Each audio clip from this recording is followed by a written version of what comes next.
Para iniciar o painel, convidamos ao palco os palestrantes, secretária executiva do Ministério Portos e Aeroportos. Convidamos com os aplausos Mariana Pescatori.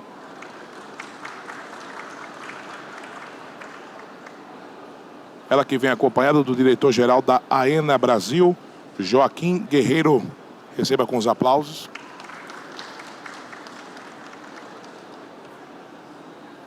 Acompanhada também do presidente do SUAP, Márcio Ghiotti. Receba os aplausos.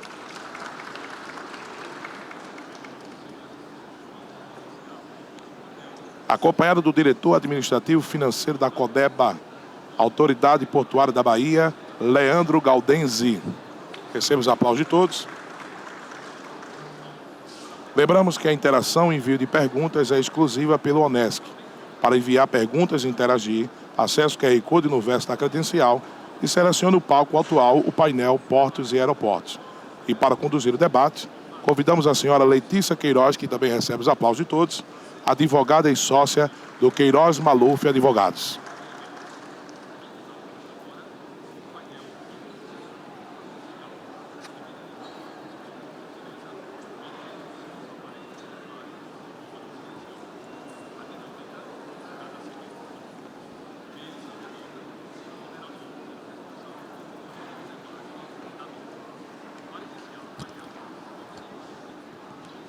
Olá, um bom dia, já quase chegando na tarde a todos e a todas. Uma satisfação estar aqui com vocês. Queria agradecer aqui, em primeiro lugar, o convite da Necta. A Paula estava me lembrando que eu dava palestra sobre aeroportos regionais em 2011. Então não é de hoje que a gente tenta alavancar aí esses aeroportos para poder fazer com que a gente tenha ali um melhor ecossistema aí nessas localidades que precisam ser atendidas ali por linhas e desenvolver a sua economia. É uma satisfação estar nesse painel transversal, né, que trata de portos e aeroportos regionais, né, 2 terminais. Então a gente trata muito aqui também do tema da demanda, que é algo fundamental para fazer com que tanto portos e aeroportos funcionem, sejam exemplos bem sucedidos aqui de concessões e PPPs, que é o tema do nosso encontro hoje. E temos aqui, né, vou começar aí as questões com a secretária Mariana Pescatori, que justamente tem uma visão transversal do tema aqui que a gente está tratando. E a Mariana falou hoje aqui na abertura, né, e a gente acompanha também, de diversas iniciativas do MPOR, no sentido de, pensando aqui, primeiro falando aqui de portos, né, concessões de terminais, né, muitas concessões, inclusive aqui na região do Nordeste, as concessões de acesso também, né, que eu acho que é uma oportunidade nova que vem surgindo aí dentro das ofertas aí do sistema portuário. Temos também o Navega Simples, né, que vai aprimorando essas outorgas, as concessões de hidrovias, falando também aqui do São Francisco. Então eu queria, Mariana, dentro de portos, te ouvir falar um pouco dessas várias iniciativas e depois, logo na sequência, falando um pouquinho de aeroportos. Eu acho que aí, para aeroportos, o que temos de destaque, considerando que a gente está falando em aeroportos regionais, é justamente o resultado da solução de consenso, que foi aprovado aqui pelo TCU recentemente, que veio com essa ideia do PIPAR, de colocar os aeroportos regionais dentro das concessões âncoras. Então, eu queria que você nos desse aí um panorama geral dessas iniciativas, de como elas ajudam a aprimorar investimentos aí, tanto em portos quanto em aeroportos regionais. Bom, novamente, muito bom dia a todos. Letícia, é muito bom estar com você aqui no painel, agradecer o convite em nome do Ministério, cumprimentar a Joaquim.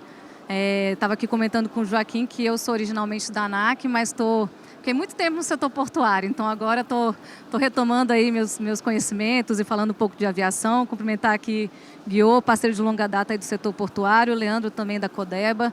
Estávamos ontem em reunião exatamente falando sobre investimentos que nós temos que fazer aí no setor, né?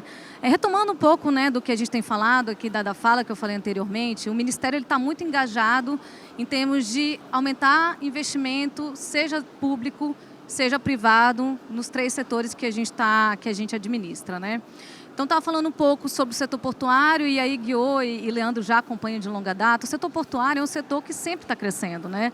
Eu não me lembro, Guiô, da gente ter um ano, mesmo quando teve crise em 2008 e agora na pandemia, o setor é um setor extremamente resiliente.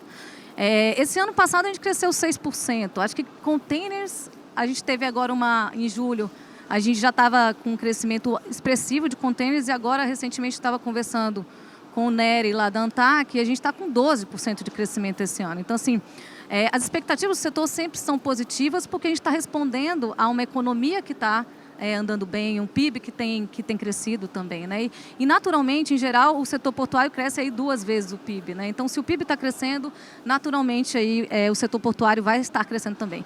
E aí vem o desafio nosso, né, de estar sempre correndo atrás para dar infraestrutura, né? Então, acho que uma questão importante desse governo é que a gente retomou os investimentos públicos, né? Eu acho que a gente tinha uma premissa do governo anterior de não fazer aporte, né, nas nossas companhias docas e também não fazer repasse de recursos para os portos delegados, uma premissa de que os portos públicos eles tinham que andar com as suas próprias pernas, né? Acho que teve uma evolução grande de autossustentabilidade dessas autoridades portuárias, então com certeza Leandro recebeu uma Codeba que financeiramente é uma empresa que tem uma situação financeira muito positiva, mas que quando a gente está falando de investimentos de grande monta, como dragagens, como eventualmente fazer investimentos em cais, em berço, a gente sabe da necessidade do investimento público, né? Então há essa sensibilidade, a gente está com uma possibilidade de aporte. Acho que esse ano o nosso orçamento só da área de portos foi da ordem de 600 milhões. A gente tinha um investimento lá atrás, pífio, assim, de 100 milhões, né? Então isso viabilizou que a gente fizesse aporte nas companhias docas, que são federais, mas também fizesse parcerias, como a gente tem feito aqui com o governo do estado de Pernambuco, para aporte também para investimentos aqui no Porto de Suape, no Porto de Recife, estamos fazendo também investimentos no Porto de Maceió, então a gente faz também parcerias com os governos estaduais para que a gente faça aportes e faça os investimentos necessários nessas obras estruturantes, né? Mas como eu estava falando, assim, o setor portuário, ele vem de parcerias com a iniciativa privada. Talvez dos setores de infraestrutura, é o setor que de mais longa data tem parcerias com a iniciativa privada, né? Eu me lembro que em 2010 ou 2012, a gente teve o vencimento da nossa primeira concessão que a gente passou todo um porto para a iniciativa privada, que foi a Companhia Docas de Imbituba. E foram 70 anos de parceria com a iniciativa privada para a administração de um porto público, né? Então, a gente está falando que isso já vem de longa data. A parceria com o setor privado, ela vem de longa data. E a lei, que é 8.630, né, de 30 anos atrás, e depois a 12.815, de 10 anos, ela trouxe os avanços para o setor que permitiram que a gente atraísse cada vez mais investimentos privados, né? Eu estava comentando que nos últimos 10 anos a gente assinou 275 contratos, a possibilidade de abertura para investimentos nos terminais privados foi extremamente relevante da última lei, né? E isso fez com que a gente conseguisse atender essa demanda, né? E a gente ia atender níveis de eficiência internacionais. Então, hoje os nossos portos não devem nada a níveis de eficiência internacionais. Mas, no fim das contas, como a gente tem crescido a índices expressivos, a gente sempre tem que estar dando mais oferta e mais possibilidades de investimento nos nossos portos, e nesse sentido que vem a nossa carteira de leilões, né?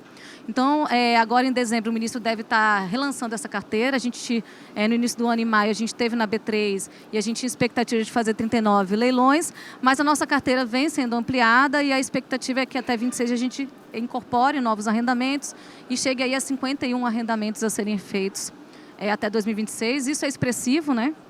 E é desafiador para a nossa equipe lá do Ministério, né? A gente tem uma equipe extremamente enxuta no Ministério, na ANTAC também, e por isso que a gente propôs o Navegue Simples, né?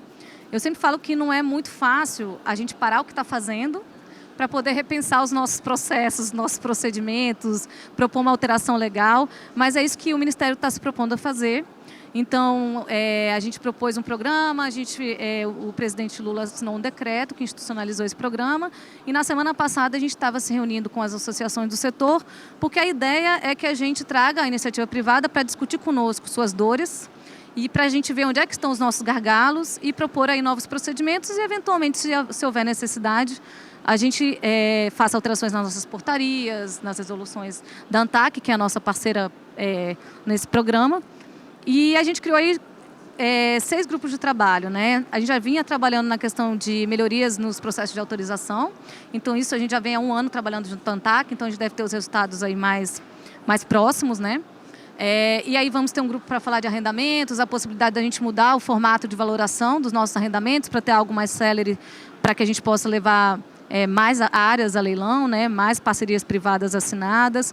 A gente vai ter um grupo de trabalho com a SPU, porque a gente tem diversos questionamentos do setor, da dificuldade, né, dos procedimentos para que você consiga uma cessão diária de terminais do privado. A gente vai ter um grupo de trabalho com o IBAMA, porque também para fazer todos esses investimentos que a gente tem feito, a gente precisa de uma parceria do IBAMA para que os licenciamentos ambientais sejam mais céleres, né? E vamos ter um grupo de trabalho específico na área de inovação, porque a gente sente muita falta num setor que acaba sendo um setor muito antigo de inovar. Então a gente tem essa iniciativa, Suape é um porto que é referência em inovação, mas a gente quer levar uma política para que todos os portos tenham aí uma política clara do Ministério de inovação e de pesquisa e desenvolvimento, né? A gente recentemente avaliou vários setores, acho que Luciano, que é diretor da NTT, está aqui no outro painel. O setor rodoviário, ele tem o que a gente chama de RDT, que é um valor da tarifa que ele é destinado pelas empresas privadas para investimento em pesquisa e desenvolvimento, e não é investimento para o governo, não. A gente define quais são os temas de interesse e a iniciativa privada investe para desenvolver inovação para a iniciativa privada. E é isso que a gente está querendo trazer para o setor. Então, assim, o desafio é grande na área de portos. Vou falar um pouco de aeroportos, né? Acho que com as 59 concessões que foram realizadas, e aí os principais aeroportos já estão sendo operados pelas 13 concessionárias, né? A gente sabe do quanto a gente tem os nossos ativos sendo bem administrados, um serviço sendo bem ofertado, né? A gente viu aqui a mudança, né, no aeroporto de Recife, e nos aeroportos que têm sido administrados pela iniciativa privada. Então, assim, o modelo de concessão trazer a iniciativa privada para o setor de aeroportos foi extremamente exitoso, né? E aí vem isso, um amadurecimento dos nossos processos de concessão. Então, a Secex Consenso nos trouxe a possibilidade também de revisitar os primeiros contratos que foram feitos. Esses primeiros contratos eles foram feitos ainda com participação do governo, a Infraero possui 49% desses contratos. E, além disso, eles não foram contratos que foram feitos no molde de que você levava o filé e o osso junto, né? Então, a gente tem tido possibilidade dentro da Secex Consenso, não só nós, eu acho que George Santoro estava aqui conosco, ele também tem acho que 18 rodovias lá sendo rediscutidas, então a gente já levou Guarulhos à rediscussão, a gente levou também Viracopos, infelizmente a gente não chegou num acordo, estamos com o Galeão lá, e isso tem trazido uma possibilidade para que a gente traga essas concessões para uma realidade atual, né? Eu acho que quando a gente fez essas modelagens lá atrás, acho que o Cristo Redentor estava com a mãozinha para cima, né? Então a gente estava muito otimista. Então, se você olha aí as projeções de demanda da época, elas realmente, acho que até hoje nada foi atingido. Acho que só Guarulhos conseguiu atingir as projeções de demanda que a gente teve expectativa naquela época. Então, é trazer para uma realidade continuar com parcerias que são parcerias exitosas, né? E nesse condão, a gente teve a ideia de levar os aeroportos regionais uma possibilidade das concessionárias que já operam no país de optarem num processo de chamamento público para administração de blocos de aeroportos regionais. A nossa maior dificuldade lá é que, apesar de a gente ter concedido 59 aeroportos, no nosso plano aeroviário a gente ainda tem mais 102 aeroportos regionais de pequeno porte que hoje são administrados ou pela Infraero ou são administrados pelos estados e municípios. E aí a gente tem que fazer essa linha de ficar fazendo termo de compromisso, aporte, e aí lá na ponta você tem o município, tem dificuldade de fazer uma contratação, então a gente não conseguia que esse investimento efetivamente chegasse na ponta, né?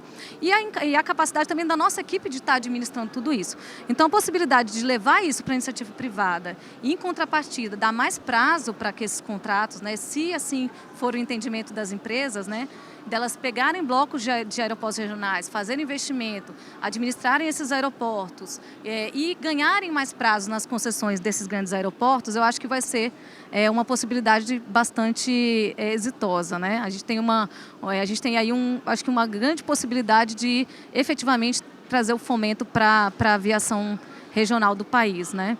Então, acho que na área de aviação é isso, a gente ainda tem feito bastante investimento, acho que nesses 4 anos a gente vai fazer investimentos da ordem aí de pelo menos 4 bilhões nos nossos aeroportos regionais, mas a gente não consegue ter essa celeridade e a capacidade de investimento e de atendimento, né, ao serviço para o consumidor que as concessionárias conseguem, né? E o ministro Silvio também tem trabalhado muito, porque todo mundo reclama do preço das passagens, né? Então, assim, acaba que toca muito o cidadão comum. Então, desde que o ministro Silvio chegou no Ministério, ele tem trabalhado num programa de tentar, numa linha, atuar junto à Petrobras na redução do preço do QAV, porque isso já representa 40% do preço da passagem. E é dolarizado, então é difícil, porque quando também sobe o dólar, a gente também tem um aumento aí de preço de QAV, né? Então a gente tem trabalhado bastante nessa linha. Ele tem trabalhado também na possibilidade de financiamento das companhias aéreas. A gente sabe que com a pandemia a gente não teve um aporte do governo para que essas companhias pudessem passar por esse período. Então, no fim das contas, o que a gente paga hoje de passagem cara é o prejuízo de 13 bi que essas empresas tiveram durante o período da pandemia e que não teve nenhum aporte do governo a essa época. Então, os grandes países do mundo, Portugal, Estados Unidos, Alemanha, todos esses países, França, eles fizeram aporte do governo para que as empresas aéreas pudessem passar por esse período e agora eles estão retirando a participação acionária dessas companhias. O que a gente fez, né? A gente tem o FNAC na nossa mão. O FNAC hoje ele é utilizado basicamente para fazer esses investimentos nos aeroportos regionais. E aí a gente levou um projeto de lei ao Congresso para que a gente pudesse transformar o FNAC num fundo financeiro, como é o Fundo da Maré Mercante, um fundo que não é contingenciado, e permitir que a gente financiasse as nossas companhias aéreas. Então, isso foi feito, acho que há uns 2 meses atrás, o projeto de lei foi sancionado, e a gente está viabilizando e constituindo o conselho do FNAC e conversando também com o Ministério da Fazenda para definir taxas de financiamento e garantias para que as companhias aéreas possam acessar o FNAC, e eu acho que vai ser bastante exitoso. E, por último, a gente está trabalhando junto com a AENA num estudo para entender um pouco a judicialização no país, né? O Joaquim sabe bem, 80% das judicializações no mundo são no país e a gente está trabalhando junto ao STF, junto ao CNJ e em parceria com a Associação das Companhias Aéreas para que a gente tenha um estudo fundamentado, entender quais são os grandes problemas e onde a gente pode atuar para reduzir a judicialização no país, que vai permitir que a gente traga novas empresas aéreas para o país. Eu acho que o ministro Silvio esteve em Portugal e Espanha agora, e conversando com empresas para atrair novos voos, mas é isso, quando você tem essa insegurança jurídica, você tem dificuldade que essas empresas venham no país, no momento em que a gente tem falta de aeronaves no mundo. Então, assim, acaba que o país deixa de ser atrativo em relação a outros países que estão aqui até mesmo na região da América do Sul, né? Por último, vou falar rapidamente para eu não ficar aqui dominando o painel, mas você falou um pouco de hidrovias, né? O ministro Silvio veio com esse condão de trazer uma política nova para hidrovias. Hoje a gente só faz investimento em hidrovias com recursos públicos. Isso dificulta, da mesma forma que a gente tem a dificuldade em aeroportos, a gente tem a mesma dificuldade lá com o Dino, secretário de hidrovias, e com o DENIT, que é o nosso parceiro de execução de obras hidroviárias. Então, também a ideia de conceder à iniciativa privada as nossas hidrovias. A gente, nesse caso, a ANTAC é o poder concedente, mas a gente trabalha em muito parceria com eles. Nós estruturamos a nossa primeira hidrovia, que vai ser a Hidrovia do Madeira, foi estruturada pela Infra-SA. Estamos finalizando os estudos agora. Semana passada, a Dino estava lá na Amazônia fazendo algumas rodadas de discussão com as comunidades para eles entenderem como é que isso vai acontecer. Não é fácil fazer a primeira concessão de alguma coisa, né? Eu fico brincando que a gente tem certeza que a gente vai errar, viu? Porque é que nem quando a gente falou dos aeroportos lá atrás, né? Mas a gente tem um amadurecimento de todas essas concessões, então a gente traz para dentro dos nossos projetos de hidrovias as boas práticas, né, de todos os setores de infraestrutura. E a expectativa é que até agosto, estava ontem com o Nery e Dino, a gente fechando os cronogramas, até agosto a gente coloque a leilão a Hidrovia do Madeira, que vai ter um aporte de recursos da Eletrobras. Na privatização da Eletrobras a gente teve 500 milhões destinados para a Hidrovia do Madeira, que vão ser utilizados nessa concessão para que a gente possa ter uma tarifa que seja condizente e também trazer para dentro da questão hidroviária aspectos sociais como a administração dos IP4s ali na região, questão de um fundo de sustentabilidade também para a gente poder estar investindo ali na região. E também devemos até meados do ano que vem fazer Paraguai e Paraná, que foi um estudo doado e que está sendo internalizado também pela Infra-SA. É um grande desafio, é a primeira vez que a gente vai fazer concessões hidroviárias, mas a gente tem uma expectativa muito grande, né?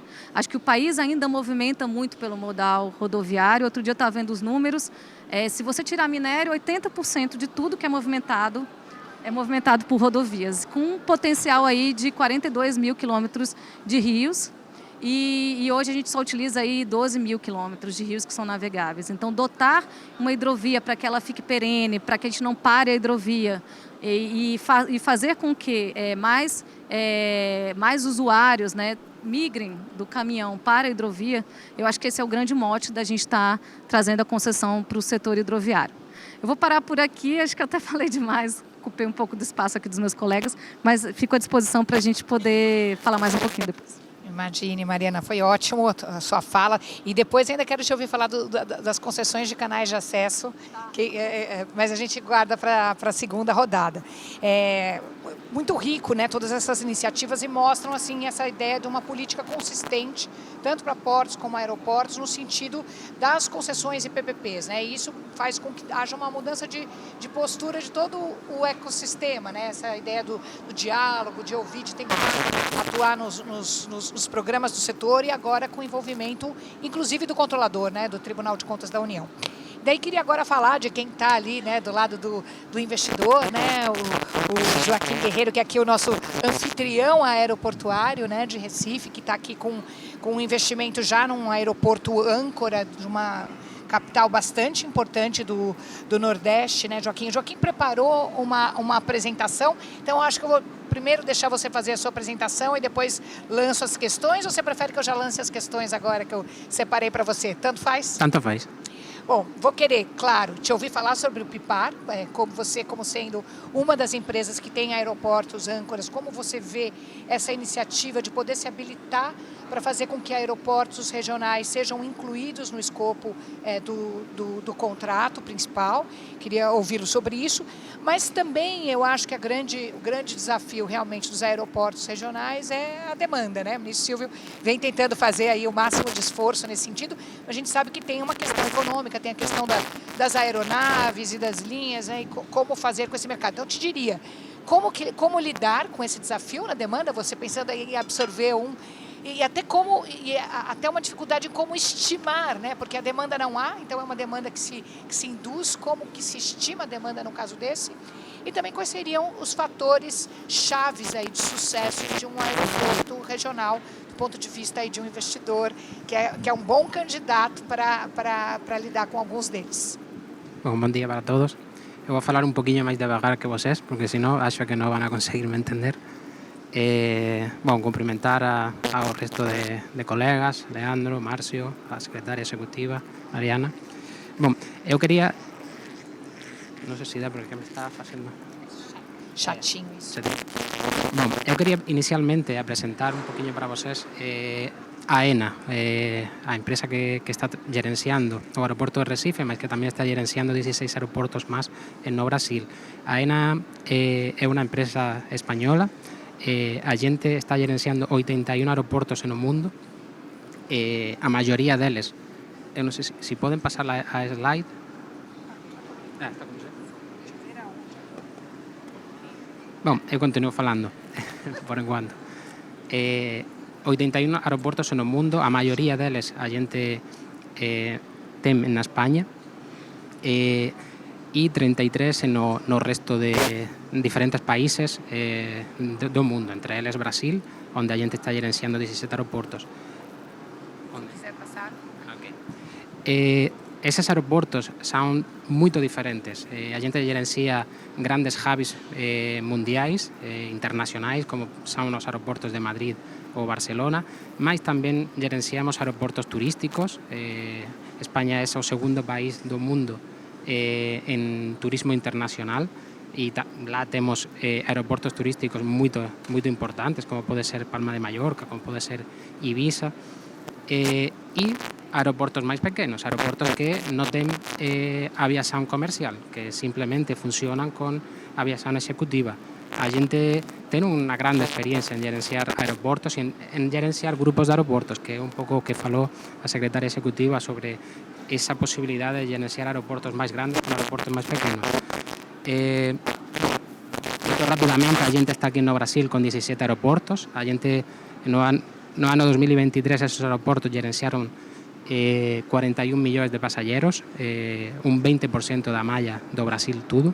Estamos aquí desde o ano 2019, onde ese ano a gente pegou na quinta rodada de conceso do goberno que os aeroportos do Nordeste, os 6 aeroportos que a gente está gerenciando aquí, Recife, Aracaju, Maceió, João Pessoa, Campina Grande e Juazeiro do Norte. E o ano pasado iniciamos a gerencia de outros 11 aeroportos, entre eles o aeroporto de Congonhas, que é o segundo aeroporto máis importante do país. E outros 10 aeroportos en diferentes estados, no estado do Pará, no estado de Mato Grosso do Sul ou no estado de Minas Gerais. Aeroportos moito diferentes, todos eles, con diferentes causísticas, con diferentes números e con diferentes necesidades. Sobre as preguntas que você comentou, evidentemente un punto llave para esos aeroportos, para cualquier aeroporto, eu acho que para cualquier industria, é a demanda. Se você non ten demanda, você ten un problema, você ten un grande problema. No caso dos aeroportos regionais, a demanda normalmente non é moito alta, é unha demanda baixa. E cuáles son os puntos, os factores que poden facer que esa demanda mellore? Principalmente os aeroportos ou a demanda dos aeroportos está vinculada, primeiro, á populación. Você traballa en unha región e a populación desa región é moito importante porque cuanto máis grande sea esa populación, máis demanda vai ter, demanda propia de a cidade. Aquí no Nordeste, nas cidades que a gente está traballando, nos aeroportos que a gente está traballando, aeroportos regionais, aeroportos máis grandes. O aeroporto de Recife, eu acho que non é un aeroporto regional, o aeroporto de Recife é un aeroporto internacional, con unha demanda alta, unha demanda consolidada, mas temos outras cidades, como pode ser João Pessoa, Aracaju, que están crecendo moito. A populación nos últimos 10 anos creceu e iso está gerando tamén que o aeroporto este tendo un acréscimo de pasaxeiros. Outro punto importante, alén da populación da propia cidade, da propia área, é o turismo. O turismo é un grande gerador de demanda, de tráfico. Falaba antes da España. España é o segundo país no mundo en turismo internacional e ese turismo, o 80% dese turismo ven vía aérea. Non ten como. Tamén é verdade que geográficamente España, que fica aí nunha península no sur da Europa, é difícil chegar de outro xeito que non sea vía aérea. Entón, o turismo é un grande catalizador desa demanda. E tamén aquí no Nordeste temos grandes puntos turísticos que están traballando moito ben o turismo. Falamos outra vez de João Pessoa, falamos de Aracaju, falamos de Maceió, propiamente Recife está traballando, mas Recife ten outros puntos alén do turismo. O tercer punto sería o desenvolvimento económico de a región, a economía local. Evidentemente a economía local ayuda a esa demanda, negocios, novas empresas, investimentos, eso mellora moito a demanda sobre o aeroporto. Tamén temos Campina Grande, por exemplo, é unha cidade que tiña un aeroporto pequeno. Este último año creceu moito, tamén está traballando moito a parte de turismo, a parte de desenvolvimento económico. E por último, eu diría que outro punto que pode mudar a situación de demanda é unha mudanza no hábito do pasaxeiro, de trocar un medio de transporte terrestre para aéreo. Mas eso no Brasil é máis difícil. No Brasil en cualquier país do mundo, porque você precisa mudar infraestructura, precisa un tempo, non é unha situación inmediata. E Brasil é un país con tamaño continental. Brasil non é España, que é un país pequenino, que você consigue ir de cargo entre unha cidade e outra. Aquí no Brasil a gente precisa o transporte aéreo como medio de transporte máis rápido e máis eficaz. Entón, eu acho que esa potencial demanda, eses puntos son llave para gerar esa demanda e son os puntos que ten que facer que eses aeroportos geren ou se viabilicen para funcionar. E, sobre os puntos de suceso en unha gerencia dun aeroporto regional que você comentou tamén, o primeiro e fundamental é o que comentábamos, ter demanda, e a demanda vai trazer compañías aéreas. Você ten no aeroporto, mas você precisa a outra parte que comentaba tamén a secretaria, que é as compañías aéreas. As compañías aéreas, se você ten demanda, elas van a ir porque ten negocio, elas van a ir. Mas se você non ten compañías aéreas, você ten que gerar políticas para que esas compañías operen en esas regións. É fundamental que ter unha oferta, unha conectividade para que o pasaxeiro poda escoller e poda usar os aeroportos e a vía aérea. E eu acho que eso é un punto importante aquí no Brasil. Brasil precisa de ter unha maior oferta de compañías aéreas. Acho que temos 3 grandes compañías que dan un servicio moito bom, mas eu falaba, eu antes de vir para cá, para Brasil, asumir esta responsabilidade, eu era director do aeroporto de Valencia. O aeroporto de Valencia é un aeroporto moito similar ao aeroporto de Recife en tamaño. Valencia é a terceira cidade máis grande da España e o aeroporto ten unos 10 millóns de pasaxeros. O aeroporto de Recife, hoxe temos 5 compañías aéreas operando, 5 ou 6 compañías aéreas. Lá a xente tiña 25 compañías aéreas operando. O sea, a diferencia é moito grande. Cando você ten oferta, ten máis competencia e gera demanda. É unha relación directa. Entón, precisamos compañías aéreas para viabilizar un aeroporto regional.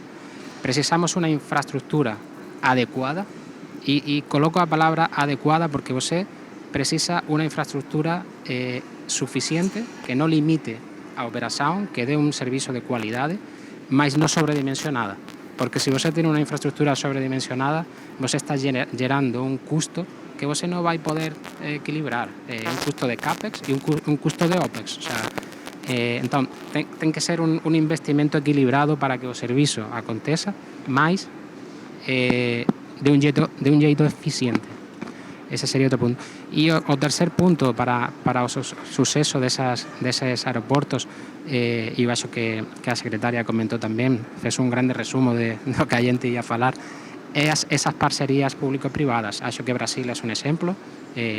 Comentou, a xente ya está aquí con 2 empresas, 2 concesores diferentes, e esas parcerías público-privadas ayudan a que esos aeroportos teñan maiores investimentos, teñan as infraestructuras adecuadas para a operativa que precisa, e teñan un gerenciamento tamén eficiente, adecuado a las necesidades. Entón, acho que esas parcerías que fomentan e son unha solución que grande parte dos países do mundo están usando para gerenciar esses aeroportos. Maravilha, Joaquim, muito obrigado aí pela sua resposta. Então, presumo que você vê o Bipar com bons olhos. Você que é uma companhia que tem conhecimento e expertise para lidar com esse tipo de aeroportos. Sí, bueno, a gente está aberto a avaliar esas posibilidades. Entendemos que esa parcería es positiva, está funcionando ben. Para nós, a experiencia, o negocio en Brasil está acontecendo ben. Difícil, a gente pasou unha pandemia recién pegado aos aeroportos no Nordeste, entón non foi fácil, mas estamos andando positivamente, e esas propostas do PIPAR a gente vai avaliar con certeza. Você está colocando, a diferencia deses aeroportos que colocou a secretaria, que ten ya un contrato moito máis longo, a gente ten un contrato moito máis pequeno. O sea, pequeno, iniciamos a 4 ou 5 anos. Entón, estamos no inicio. Você, cando coloca novos aeroportos dese xeito, você coloca un risco maior tamén en o negocio, porque você ten máis aeroportos que gerenciar, mas sin dúbida acho que a gente va a aviar esas propostas que o Ministerio está preparando, e vamos a colaborar con eles. Que ótimo. Bom saber, né, Mariana? Se tiver um tempinho, eu quero te ouvir sobre algumas coisas que ele falou, mas agora queria voltar ali para o setor de portos e começar aí com o Leandro primeiro e deixar o nosso anfitrião portuário ali por último, como a gente combinou. Mas queria ouvi-lo, Leandro, você aí com a Codeba, né, com estudos aí da concessão parcial da Codeba, queria saber o que você pode nos dizer em torno desses estudos, como é que eles estão indo, o que está abrangendo, né? E também dizer, assim, de modo geral, se você entende que justamente essas concessões de canais de acesso podem ser uma boa política ali em substituição a uma ideia das concessões totais, aí, como a gente cogitou ali inicialmente, se conceder alguns serviços. Aí não pergunto específico da Codeba para não te deixar numa situação muito específica, mas queria ouvi-lo aí de modo geral, aí, um panorama geral em torno do tema.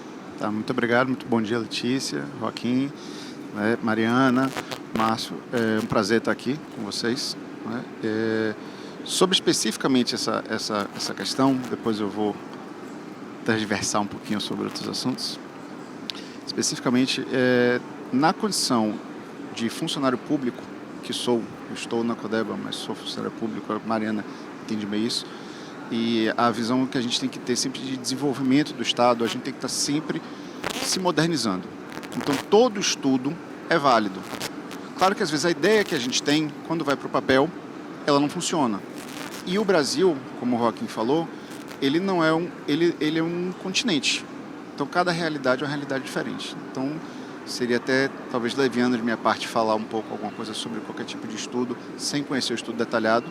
Mas, sim, eu posso deixar claro um entendimento muito pacífico, que é papel do poder público que quer se modernizar, que quer ser um parceiro do desenvolvimento nacional de forma sustentável, estar aberto a todo tipo de estudo e de entendimento que venha modernizar.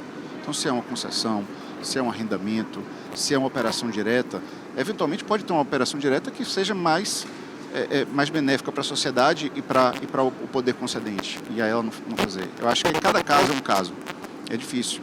A gente tem na balança que ponderar esse tipo de situação, né? Tanto que, aí falando já um pouquinho da hidrovia do São Francisco, né, que houve essa delegação, esse início de delegação de competência para que a gente faça o desenvolvimento da revitalização do canal da hidrovia de São Francisco, a gente não sabe qual vai ser o modelo. A gente precisa saber. Então aí a gente vai entrar agora como poder de Estado, como um agente fomentador, como um ator de desenvolvimento regional integrado, para chamar os outros parceiros, né? Então a gente vai chamar a Codevasf, a gente vai chamar o governo do Estado da Bahia, a gente vai chamar o governo do Estado de Pernambuco, a gente vai chamar SUAP, né, porque pode ter um rebatimento, a gente vai chamar Itaqui, a gente vai chamar o pessoal da FIOL, porque a FIOL passa ali do lado, a gente vai entender tudo isso e colocar isso tudo no papel. E aí esse papel vai dizer qual é a função. O que a gente não pode ficar parado. A gente não pode ter medo do desconhecido, sendo governo. Esse é o nosso papel, de fomentar a discussão, a boa discussão. E aí sim, como a Mariana colocou, a gente tem um cuidado sempre de fazer modelagens que deem uma tranquilidade para o investidor, uma segurança jurídica para o investidor, que aquela não é uma modelagem de um governo, que é uma modelagem de Estado, né? Aí são os desafios, que existem N mecanismos que a gente pode buscar para garantir, para dar essa segurança para o investidor, nas situações que o investidor perceba uma economicidade para ele e que o Estado perceba uma vantagem. Eu vou citar uma situação aqui, por exemplo, da hidrovia, que a gente sabe que vai ter um desenvolvimento muito grande inicial de recursos que a gente vai precisar. Então, aí a gente vai modelar fatalmente, vai ser interessante a participação do privado nesse processo, né? Então, cabe a gente, como autoridade portuária, que recebeu essa delegação, pela grande parte do Rio São Francisco, que está no estado da Bahia, né? A gente, como autoridade portuária federal, de um rio federal, a gente fazer essa modelagem e chamar os atores privados para discussão, para entender o que é que funciona, o que é que não funciona, e fomentar ações que podem facilitar a viabilização daquilo. A gente não pode pensar em intramuros, que essa é a mudança de chave, que eu acho que é a principal mudança de chave desse governo. A gente hoje discute, por exemplo, a FCA. A gente discute as rodovias. A gente está fazendo contratação de um PELT para o estado da Bahia, para entender como é que a carga no estado da Bahia movimenta. Isso não é para a gente, meramente, é para o estado como um todo, é para o Nordeste como um todo e é para o país como um todo, né? Se tem cargas que vão ser mais economicamente viáveis subir do estado da Bahia, que elas subam. Se vão ter cargas que são mais economicamente viáveis descerem, que elas desçam, né? Mas se tem cargas que são economicamente ficam mais competitivas para o mercado internacional que saiam pelos portos da Bahia, a gente tem que descobrir onde é que estão essas cargas para que elas saiam pelos portos da Bahia. É essa mudança de entendimento que a gente tem que ter, né? Sobre o Rio, eu vou fazer uma brincadeira aqui com o Joaquim e vou contar uma historinha particular. Como eu disse, eu sou funcionário de carreira pública da Codevasf e comecei minha vida pública ali na Codevasf em Bom Jesus da Lapa, na beira do Rio São Francisco. Então, eu tenho um carinho muito grande pela hidrovia de São Francisco por conta também desse lado afetivo profissional. E lá tinha um aeroporto, e eu morava em Salvador, e eu queria um voo direto para Salvador, lá para Bom Jesus da Lapa, para ficar indo e vindo. Porque senão eu tinha que pegar o ônibus, 12 horas para ir, 12 horas para voltar. E quando eu discutia com algumas companhias aéreas e tal, essa possibilidade, o pessoal tem que ter a carga e o público. E aí, a carga que tinha lá era uma carga da fruticultura da região e tal, só que não tinha um valor agregado para ir de avião. E na hora que beneficiava ela, no caso lá principalmente era a banana, aí que ela podia ir de caminhão mesmo, porque era desidratando, aí que ela durava mais tempo, então aí que não resolveu o problema. Mas agora vai resolver, porque agora ela vai pelo rio. Então a gente tem a possibilidade do canal da hidrovia, como foi dito, um estudo, é um canal que vai de Pirapora, o trecho navegável da hidrovia, que vai de Pirapora, em Minas Gerais, já próximo de Belo Horizonte, até Juazeiro e Petrolina. São 1.370 quilômetros de hidrovia, mais um braço que vem pelo Rio Grande, ali da região de Barreiras. Então você tem uma possibilidade grande de movimentação de carga, né? Então você pode subir frutas perenes para entregar na região de Belo Horizonte e tal. Mas tudo isso quem vai dizer não é minha percepção, é o estudo. E eu acho que essa é a nossa função como autoridade portuária. A gente não pode pensar do muro para dentro, a gente tem que pensar também do muro para fora. O muro para dentro é melhoria das ações, melhoria da infraestrutura, buscar modernizar todos os nossos processos, nossos procedimentos, né? Ficar batendo na porta lá do Ministério pedindo recurso, né? Então são essa parte do muro para dentro. Mas a gente não pode fazer só isso e a gente tem que criar mecanismos para que todas essas ações que a gente está fazendo, elas tenham viabilidade econômica para os parceiros, e que tenham garantia de médio e longo prazo para dar segurança jurídica para que esses parceiros venham, né? E aí a gente vai buscando outras ações, a gente vai, por exemplo, estamos fazendo convênios com a Unesco, com o PNUD, né, na parte ambiental e na parte social, para buscar um selo azul. Com essa possibilidade do selo azul, abre-se um leque de opções para que os investidores que vão investir na área dos portos, da companhia, da autoridade portuária, possam conseguir as Blue Bonds no mercado internacional, com taxas de juros mais baratas. Então, essa é a nossa função. Melhorar a infraestrutura e melhorar a condição para que venham os novos investidores, os novos parceiros, né? Nós temos áreas em muitos portos, ainda Aratu especialmente, a gente tem 15% só da área de Brownfield de Aratu, 85% são 4 milhões de quilômetros quadrados, é uma área muito grande, a gente tem uma área muito vasta ainda. Tem o porto de Ilhéus, que está agora em fase de modernização, que a gente vai fazer atribuições, porto que estava um pouco renegado, e é um porto natural do sul da Bahia e do norte de Minas, né? E mesmo num futuro, quando vier o Porto Sul, não vai ser concorrência, então é um porto que tem capacidade bem estruturada de movimentar. Eu vou ser generoso aqui, porque eu tenho que vender meu peixe, né? Mas ele bem estruturado, com a retroárea que a gente vai fazer, com a área de retroárea de 170 mil metros quadrados, com toda essa situação que a gente está modelando para o porto, idealizando, poderá chegar até 2 milhões de toneladas a ano. Um porto que ninguém nem fala direito. E aí a gente com isso já estamos pensando nos novos desafios. Isso é o pensar empresarialmente. Nós somos governo, mas nós temos que ter a cabeça do empresário no processo de discussão. E chamar e ouvir o empresário para ver se a nossa cabeça está certa, né? Essa parceria é fundamental. Então é a gente pensar, se a gente agora com o redrafting, o calado dinâmico, já consegue fazer as rotas regulares para a China, como começou lá no Porto de Salvador, com o 366, a gente já tem que pensar em dragar para ficar tranquilo, o 366 chegar e pensar o redraft por 400, porque o 400 já está chegando. né? Com os novos parceiros no Porto de Aratu, os navios vão ser maiores, então a operação dele maior vai ser no final do ano que vem. Então eu já tenho que estar com o meu canal alargado mais para o final do ano que vem. Então eu já tenho que pensar isso para eu não ser o gargalo. Eu tenho que pensar empresarialmente como melhor atender e melhor ajudar meus parceiros. E claro, na condição de autoridade portuária, a gente eventualmente ser um juiz, também um árbitro, talvez seja a melhor expressão, nas discussões internas e nas eventuais disputas internas, pensando no bem da sociedade e da coletividade.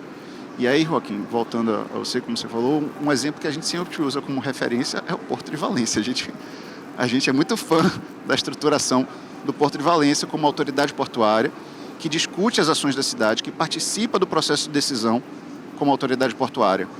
E isso ajuda a desenvolver, né? Então, acho que é isso um pouco do apanhado inicial que eu posso contribuir aqui na discussão. Excelente, Leandro. Muito obrigada, né? E dá gosto de ver, né? A gente vê a PPP funcionando ali no seu aspecto mais profundo, né? Porque tem que ser isso mesmo, esse diálogo. É um programa em conjunto, né? Eu digo sempre, assim, mais do que um contrato, é um programa. As partes saem ali buscando objetivos comuns, né? O que vai bem para um, vai bem para outro. Então, eu vejo muita evolução na matriz de risco dos contratos justamente pela percepção e a compreensão dessa questão. Vou querer ouvir, então, agora o nosso anfitrião portuário aqui, o Guiô, que é diretor-presidente do Porto de Suape, né, e que tem uma condição muito especial, né, dentro do... uma condição aí de ser um hub, né, um hub portuário, que é um conceito que vem se desenvolvendo cada vez mais. Então, gostaria de ouvi-lo para saber que tipo de iniciativa o Porto de Açu tem adotado para se consolidar como um hub port aí da região nordestina, claro, com toda a convivência adequada aí com os demais portos, mas para assumir aí essa condição e para viabilizar aí melhores condições de investimento, inclusive no nosso país, em razão da posição geográfica ali que ele assume. Obrigado, Letícia. Boa tarde a todos. Vou cumprimentar Joaquim, Leandro, secretária Mariana. Acho que tanto o secretário como o Leandro já falou, a gente acho que tem alguns papéis importantes que uma autoridade portuária tem que ter claro, e uma delas, na minha visão, é de realmente a gente garantir a infraestrutura adequada para que a gente não seja um gargalo, como o Leandro falou, para o desenvolvimento. E eu acho que o adequado também se refere muito ao que o Joaquim colocou. E a gente, nesse contexto, até como o Brasil, acho que diferentemente, de repente, da Europa, Joaquim, o adequado, até para a definição de adequado no Brasil, a gente tem que rediscuti-la, porque a gente não pode considerar adequado quando a gente está chegando no caos, entendeu? E a gente tem acho que vencer essa discussão como sociedade de realmente ter a infraestrutura como um indutor de desenvolvimento, e a gente não, de repente, não ser questionado por que a gente está dragando um porto para operar um 366, como o Leandro falou, para entrar e sair de um porto sem necessidade de maré. Porque a gente está acostumado a viver em restrições, e quando a gente avança nessa questão, a gente acaba sendo questionado por vários atores até a nível de país, né? Então, a gente, dentro dessa perspectiva que foi falado, a operação portuária, ela acho que é um grande case de PPP. As operações nos portos hoje não estão mais na mão do poder público. A operação em si, a carga e descarga, né, dos navios está na mão da iniciativa privada, seja através de arrendamento portuário, seja através de operadores portuários, ou através de instalações privadas, que são os TUPs. E cabe a gente, como poder público, como autoridade portuária, eu mesmo vendo do setor privado, eu defendo, acho que o papel da autoridade portuária pública, porque a gente deixa de olhar só o resultado. Acho que, como o Bruno colocou, a gente tem que induzir o desenvolvimento e muitas vezes promover tipos de operação que não sejam necessariamente tão rentáveis como outras. A gente tem alguns cases aqui importantes que eu acho que no Estado futuramente, como está sendo feito agora, né, o Estado está levando energia para a região do Araripe, através do gás. A gente viabilizando a ferrovia, com certeza, Suape vai ter um terminal de exportação aí de gipsita ou de gesso, pelo potencial que a gente tem na região. E pode ser que essa operação, sei lá, numa equação não seja tão rentável, e se estivesse na mão da iniciativa privada, isso talvez não fosse promovido. Mas no nosso papel de público, a gente investindo principalmente em infraestrutura, né, o que a gente tem feito em Suape, em parceria com o Ministério, né, agradecer, né, ao ministro Silvio, né, Mariana, secretário Alex. Depois de mais de 10 anos, o Suape está recebendo recurso federal, Nós concluímos a obra do canal externo, que era uma obra que estava parada há muito tempo, um recurso próprio, mas já iniciamos a reforma do mole, fase 4, que é uma obra fundamental para a segurança das operações do Porto de Suape, principalmente quando a gente entra no quesito dos efeitos que a gente está tendo com as mudanças climáticas. Então é uma obra que não necessariamente vai gerar mais capacidade, mas vai garantir o que a gente tem e vai garantir a perenidade do porto.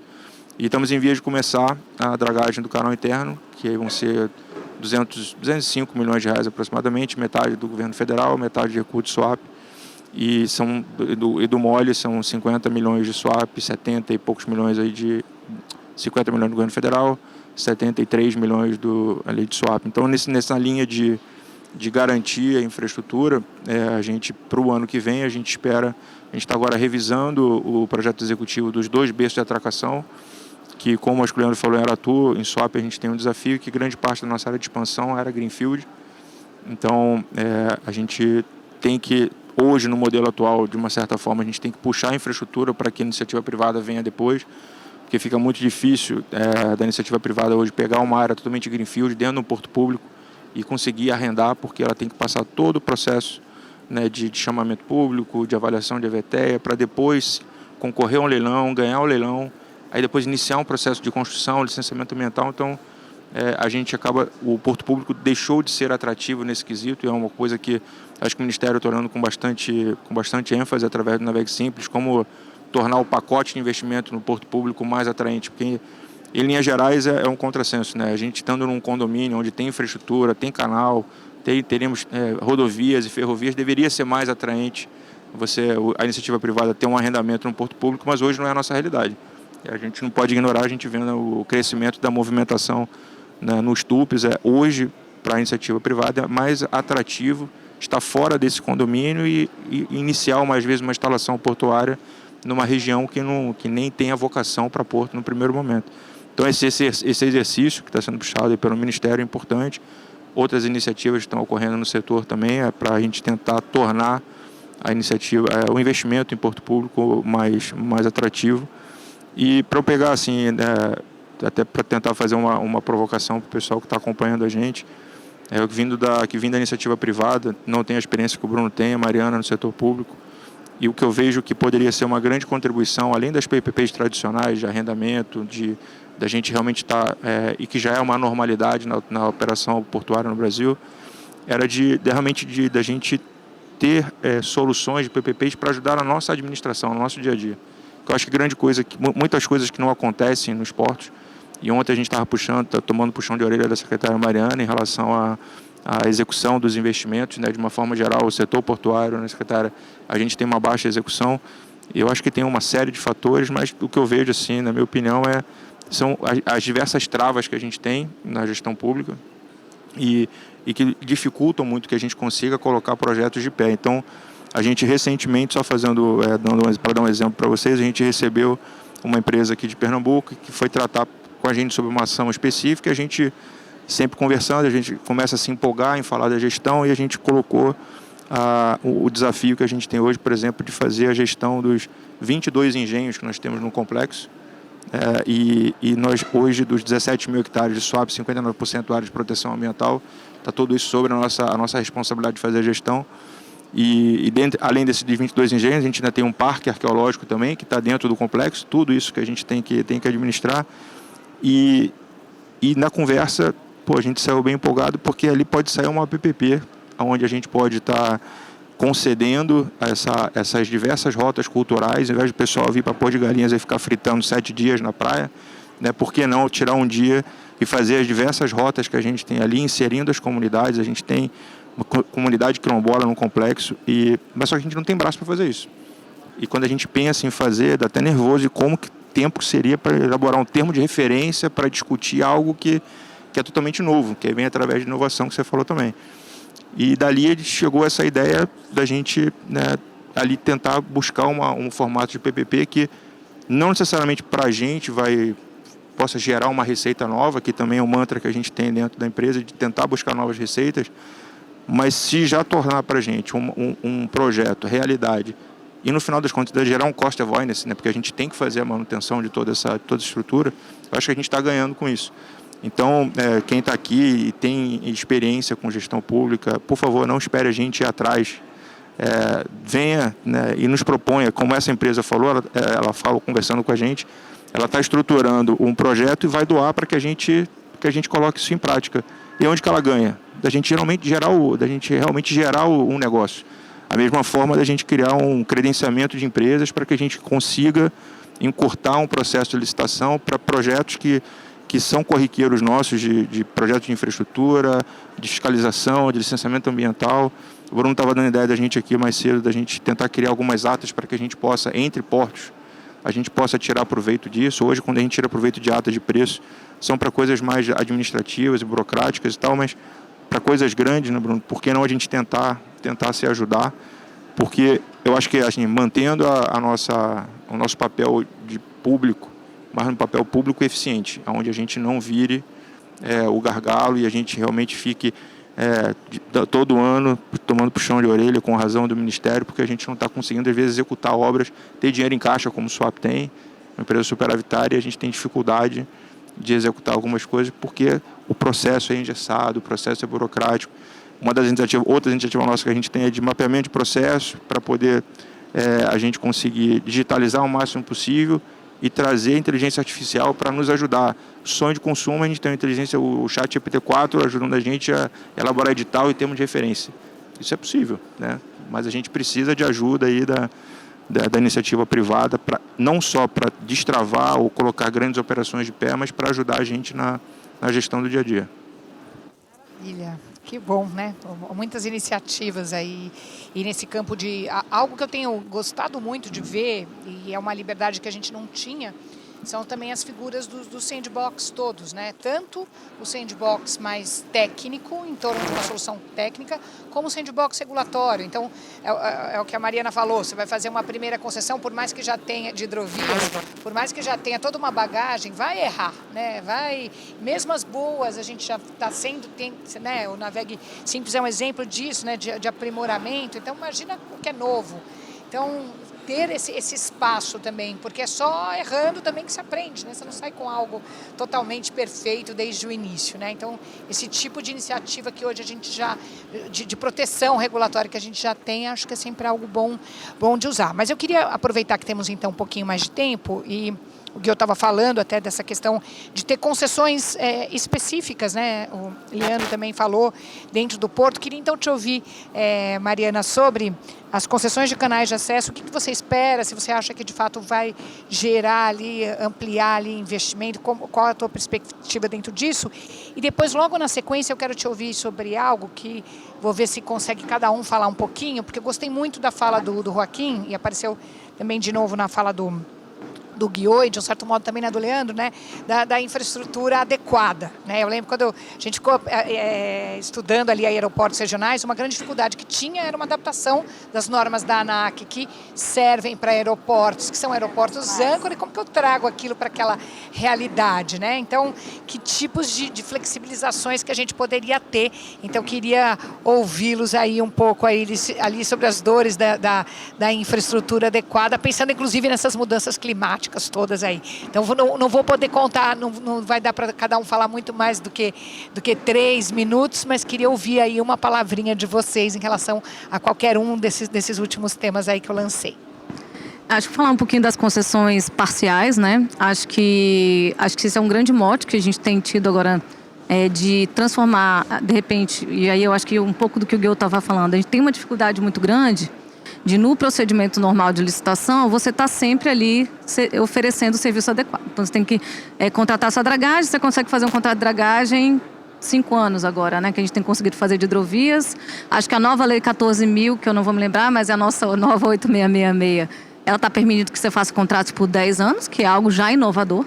Mas o que a gente tinha é uma restrição muito grande de fazer contratações, obviamente estou trazendo o privado para o jogo, mas eram contratos de curto prazo e que demandam a minha equipe, que é uma equipe pequena, que tem dificuldade, tem que fazer um termo de referência, tem que fazer uma licitação, isso é um processo moroso. Então, por que fazer a concessão parcial, né? Eu acho que é a ideia de você trazer contratos de longo prazo para serviços que eu tenho que fazer por longo prazo. e trazer a iniciativa privada da mesma forma que eu trago numa contratação usual. Então, o que a gente tem iniciado e os primeiros projetos que a gente tem feito são de concessões parciais de canal de acesso. A gente está com o canal de acesso Paranaguá bastante evoluído, já foi para consulta pública. A gente está fazendo as adaptações que vieram, né, dessa discussão com o setor privado, que são bastante relevantes, né, para que a gente possa seguir aí com as nossas primeiras concessões parciais. E eu acho que vai ser, e aí a gente tem uma expectativa muito grande que isso seja bastante exitoso, porque vão ser processos que vão trazer para o porto o que é de mais relevante, que é você manter a profundidade do canal de acesso de uma forma perene, que é da mesma forma que a gente está querendo levar para as hidrovias. Então, acho que a gente tem uma possibilidade de ter um processo bastante exitoso e que tem gatilhos que fazem com que o privado, que vai ser o nosso parceiro, ele tenha interesse de manter aquele canal numa profundidade adequada, né? Então, a gente está trazendo instrumentos de incentivo para o privado dentro do contrato, né? O que eu acho que o contrato é bastante inovador. E você falou um pouco de matriz de risco, né? Então, também trazendo uma divisão adequada de riscos dentro do contrato, né? Eu vou deixar um pouco para eles falarem, mas só uma última questão, que quando você fala de matriz de risco, eu acho que um grande desafio nosso agora também, que vai também ser tratado dentro do Navegue Simples, eu não falei desse grupo de trabalho, mas é um grupo de trabalho que a gente chama de mudanças climáticas. A gente trouxe a Secretaria de Mudanças Climáticas do MMA para dentro desse grupo de trabalho, e aí o grande mote é olhar para os contratos vigentes e também para os futuros e verificar as nossas cláusulas contratuais para atendimento de medidas de mitigação e principalmente de adaptação das nossas infraestruturas para a questão de mudanças climáticas, né? A gente teve a situação recente das enchentes no Rio Grande do Sul. Então, o caso da Fraport é um caso que para a gente foi um caso único. A gente está tratando o contrato com um reequilíbrio cautelar, que é algo que não é usual. Mais de 400 milhões de aporte do governo federal para a gente retomar a infraestrutura. E a gente tem dados de que, se a gente olhar para esses contratos previamente, verificar quais são as medidas de adaptação, como o Guiô está fazendo lá no MOLE. Então, esse mole ele tem que ser um mole mais alto, eu tenho que fazer adequações no meu cais, eu tenho que fazer uma comporta, né, que vai barrar a água num aeroporto, eu tenho que fazer uma drenagem melhor nesse aeroporto, né? E já antecipar esses investimentos dentro dos contratos, reequilibrando esses contratos antecipadamente, para a gente poder adaptar as nossas infraestruturas antes de que aconteça isso. Porque, assim, o custo de refazer um aeroporto é 10 vezes maior. E aí esses números foram trazidos pela Secretaria de Mudanças Climáticas do que se eu antecipasse esses investimentos e repactuasse isso antecipadamente. Então, a gente está trazendo já a iniciativa privada, estamos trazendo a ABR, que é a associação que representa as concessionárias. O caso de aeroportos, ele é um caso mais complexo, porque nós temos as tarifas reguladas. Então, qualquer novo investimento, ou ele vai gerar um aumento de tarifa, ou eu vou ter que dar mais prazo, ou a gente vai ter que fazer uma redução de outorga. Em alguns casos, a outorga já foi paga, então talvez eu tenha que fazer, inclusive, um aporte, como eu fiz no caso lá de Porto Alegre. Mas a gente está querendo já enfrentar essa situação atual agora e revisitar as questões de matriz de risco e deixar isso muito claro, porque também no caso da Fraport isso não era muito claro, né? O que era responsabilidade do poder público, o que é responsabilidade do privado, o que é assegurável, e estamos conversando também com a CNSEG, com a SUSEP, para entender quais vão ser os seguros disponíveis para situações extremas, para a gente já deixar claro nos contratos o que é de responsabilidade do poder público. Vou parar por aqui, senão eu fico falando demais, vou roubar o tempo dos meus colegas. Maravilha, Mariana. Já me apontaram o fim, mas eu vou ser uma mediadora rebelde, vou aguardar pelo menos uma última frase de cada um, só que a gente tem pessoas aqui que tem tanto a agregar. Joaquim, o que você queria deixar aí como uma frase aí de registro final? Bom, como registro final eu não vou poder responder essa pergunta. Mas eu acho que, desde o ponto de vista dos aeroportos, todo mundo sabe a importância que têm esses aeroportos regionais. A gente está ciente de que estes aeroportos sirven para conectar cidades pequenas, cidades que tienen una dificultad para se conectar con as grandes cidades do país, e eso vai provocar una melloría na economía local, sin dúvida, y también un desenvolvimiento social muy importante. Entonces, acho que los aeropuertos regionales son una iniciativa positiva y que va a traer conectividad a un país que es continental y que precisa de esa conectividad. Maravilha, obrigada, Joaquim. Leandro? Eu vou falar rapidamente de duas ações que a gente está fazendo que eu acho que são emblemáticas em tudo que foi discutido aqui. Uma que é a questão dos navios de cruzeiro, que se a gente não recebe o navio de cruzeiro, a gente bota um navio de carga lá no berço, na hora a gente vai ganhar muito mais. Mas a cidade de Salvador, da qual a gente está inserido, ganha muito mais com o navio de cruzeiro porque espalha o dinheiro na economia. Então essa é a importância da gente pensar também de ter uma autoridade portuária forte, ter o poder do Estado, que é essa função que a gente tem. Do outro lado, a gente tem que ter uma visão empresarial. Então, recentemente, a Codeba fomentou a criação do cluster tecnológico naval na Baía de Todos os Santos, envolvendo os atores privados, bancando inicialmente, para que depois o cluster ande com as próprias pernas. E aí, com esse cluster, a gente vai discutir ações, áreas para chip-to-chip, o que for dentro do mercado. E aí, nosso trabalho é, fazendo esse fomento ao desenvolvimento da discussão empresarial, de forma empresarial, a gente criar uma estruturação que fique perene na administração e que seja uma estruturação de Estado, não de governo. Maravilha. Guiô, últimas palavras? Não, acho que é, assim, mais uma vez, agradecer. Acho que infraestrutura a gente tem que pensar grande, com responsabilidade. Acho que é adequado, como o Joaquim falou, para um porto. Acho que nem todo porto vai conseguir ter grande profundidade. De repente, a demanda de Ilhéus é diferente, vai ser diferente da demanda de Aratu, como é de Suape. E a gente tem que realmente garantir que a infraestrutura seja adequada para a gente promover o desenvolvimento e está sempre, acho que, alguns passos na frente, né? E a gente tem tentado fazer isso. Vocês viram, né, pelo que de tanto de investimento que está sendo feito em infraestrutura no Estado. A governadora Raquel Lira leva isso muito a sério, tem Suape como um diferencial para o desenvolvimento econômico do nosso Estado de Pernambuco. Então, investimentos em estrada é fundamental. A ferrovia, a gente em Suape, a gente não trabalha com uma outra opção que não seja a Transnordestina chegando no nosso porto, não tem essa opção. A gente hoje movimenta em torno de 24 milhões de toneladas e a gente até 2030 a gente vai estar movimentando 50 milhões de toneladas com bastante PPP, bastante concessão, bastante arrendamento. E é isso que a gente tem focado bastante e a gente com certeza vai estar entregando. Maravilha. Olha, queria agradecê-los muito. A vice-governadora falou, né, que é importante a gente pensar nas pessoas, mas ouvindo vocês falarem, né, é nítido. Infraestrutura parece uma coisa fria, mas no fundo é sobre pessoas. Um aeroporto regional, um porto ir bem, é sinal de que você está desenvolvendo todo o ecossistema, toda a comunidade em volta. Então, é isso. Queria agradecer muito a participação de vocês e declarar aqui encerrado essa nossa primeira conversa.